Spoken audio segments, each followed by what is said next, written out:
Hello, hello, hello. How's everybody doing? Welcome to another session on how to become a more effective sales Sherpa for your prospects and clients. I'm super excited because I've got a special guest, a good friend of mine, Joey Davenport, who, if you're going to have a guest who's having technical problems, it's always good that they're a rock and roll musician because they know how to roll with things. But hopefully it's working. Joey, can you hear me? Yes, Dave, can you hear me? I can. Nice. Perfect. Awesome. Well, hey, we've been talking all month about how to more effectively position yourself as a trusted resource for your prospects and clients as a sales Sherpa. And I'm even more excited because I'm still getting a bunch of feedback.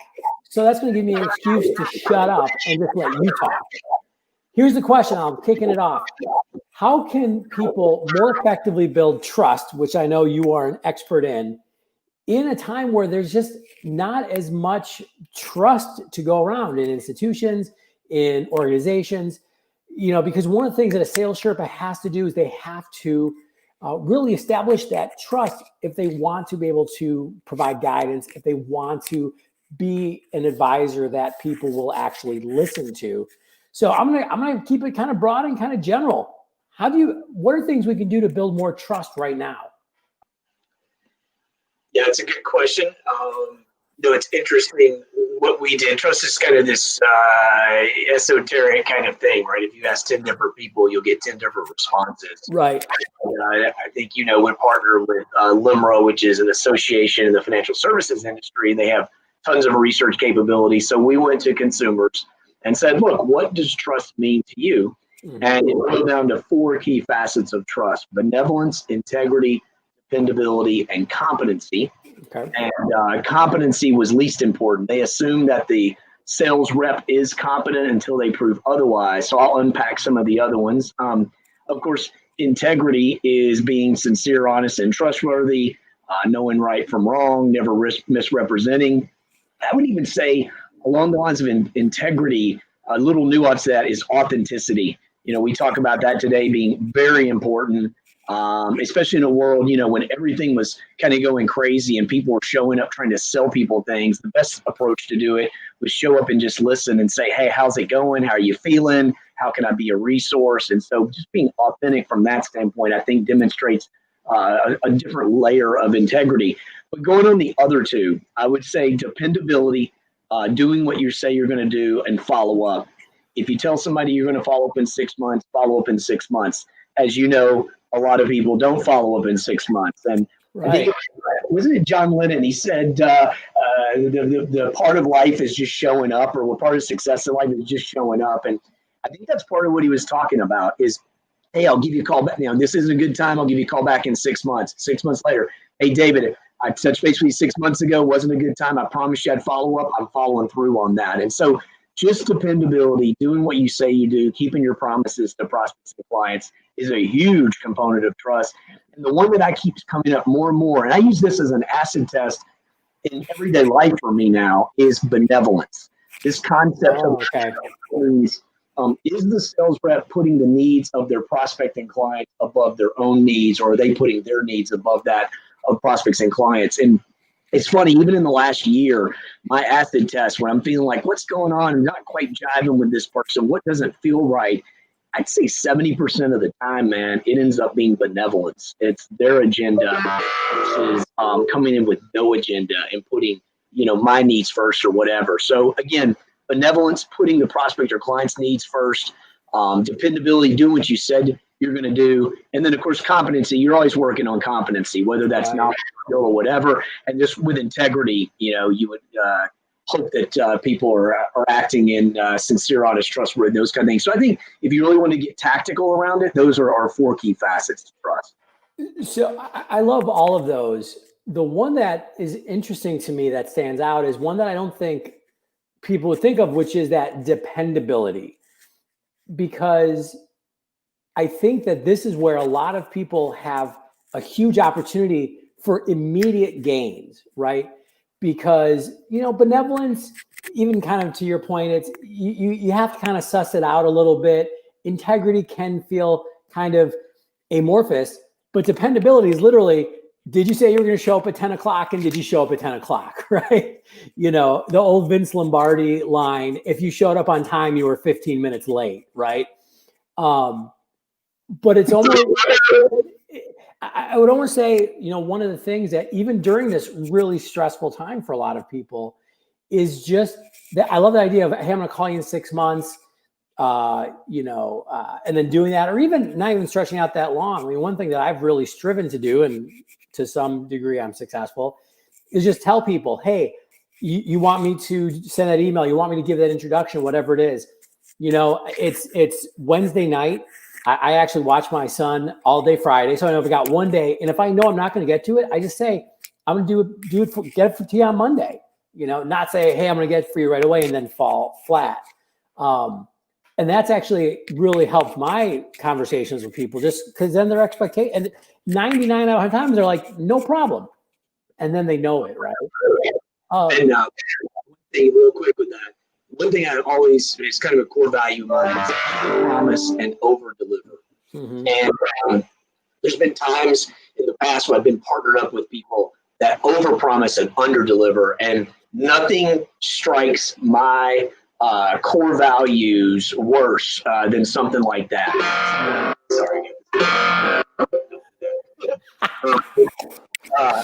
I love it. If someone is over promising and under deliver, especially if my brand's associated with it. So I've always kind of strived for the fact that even if you owe me, or if I've gone overboard with it, I'm in a better place. I consider that even in my book of it. And going back to dependability, just because you can't tout yourself. I mean, man, you've been following up with me every quarter. Now we're good buddies, so it's one thing. But I see LinkedIn and all this every quarter, like clockwork, for like a decade plus. I mean, what is it? It's ridiculous. You know what I mean? Right. It's just doing what you say you're going to do. And I would say that's why tools like Salesforce and things along those lines have become so important on even little follow-up things. And I find that like some of the top, financial professionals or even sales reps are just a resource. You know, I'll give you an example, like my wealth management advisor. In the last year, he's turned me on to other financial resources and experts that would not benefit him at all. He's introduced me. He's almost like this great networker, even beyond financial planning. And so he's going, oh, you are looking to do that. Here's this person. Check it out. Or you're looking to do this. Just being a resource to people when you have no other way to benefit other than helping them, that comes full circle. And so I think always using the word, hey, let me know if I can ever be a resource, or, you know, if you run across something or so, come back and check with me. And there's very likely that I would know someone in my network that could be a resource to you. And so I think that in itself, you know, engenders a lot of trust because there's no agenda when you're being a resource and connecting people with things that are outside of, let's say, your products and services. I think that's spot on. I'm reminded of the work by Rachel Bossman, who, and I forget the name of her book, but she basically wrote a whole book on trust, especially looking at trust in the new economy with, you know, gig economy and us being able to rate and review everybody. But in the beginning of her book, she talked about what's trust. It's the ability to make a decision based on incomplete information, right? I don't know everything about what you could do, but based on your past behavior with me, I can make a good guess on how you're going to behave. And so just like you said, you know, if you're over promising and under delivering, or even just going back to what you said, doing what you say you're going to do, or I love that idea of resource. And I think something that's key that you've really incorporated into how you operate, and I think it's really important for people to understand, is it's to be a resource without expectation of return, right? You hope that I call it networking karma, right? You put it out in the universe, it's going to hopefully come back. But you can't say, hey, I'm going to do you a favor. I want a little something on the comeback, right? It's really just being like, hey, if you need something, I'm going to be there for you, knowing that we're all interconnected and the rising tide raises all ships, right? Absolutely, man. Yeah, I've got an undisclosed name buddy back home where I'm from in Nashville. And for years, he's really connected and all these things. But every time I'll get like tickets from him when I go home or certain things, I know there's always something coming. Tit for tat on the other end of it. And so it's it's always eroded that underpinning, you know, because I Mhm. to a point where I'm like, no, I'm good, you know, even though he tries to hook me up with things, because I know there's always some kind of tit for tat there, and that undermines trust, as you well know. So Right. Man, I love this stuff, and as I knew it would happen, you know, we're just at the beginning of unpacking all this, and our time's up. But that's all right. We'll have to do this again. My goal is always during these, as everybody knows, is 15 minutes, boom, in and out. But I hope that you're taking away some very tactile things to do. Look at your conversations, even the rest of this week, and go, is there a time where I can set a very specific and clear expectation and then meet that? You know, is there, and we talked about this with Janet Lee on Monday, is there somebody that you can reach out to say, hey, I'm a resource for you during these times? Let me know how I can help. You know, no strings attached. I just want to be there for you.